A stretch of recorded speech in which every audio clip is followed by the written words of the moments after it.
Huge shout out to AZDOME for their M580 Dash Cam. Let's check this thing out. So right off the bat, it is covered and packaged in nice foam to prevent any damages during shipping. Construction is amazing and SD card is included. So here we go. We got the mount that attaches the dash cam to the windshield. This would be the camera in the rear if you so choose to. And then lastly, the power to power up your dash cam. Definitely cannot forget the power adapter for your car. Also included is a sticky to put on your windshield for a better stick for your dash cam.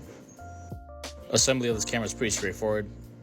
As you can see, the old M580 dash cam is a lot smaller, but this new M580 is touchscreen, so I can't wait to try this out.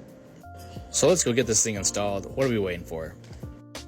Unfortunately, we're not going to install it on this Mustang right now because it is winter and it is in storage, so we must install it in the daily. So let's go. First things first, clean the windshield, make sure it's nice and clean. Next, we're going to install this invisible film to ensure that we have a great bond between our mount and the windshield. Peel the sticky off the mount and the cover over the dash cam lens. Now line up the mount within the square and give it some pressure and hold it for a couple of seconds to ensure we have a great bond. Almost done here, grab the USB-C power cable and plug it in. Make sure you use 2 hands. So let's fire this thing up, make sure the dash cam works, and make sure you guys stay tuned for part 2 where we test out this dash cam.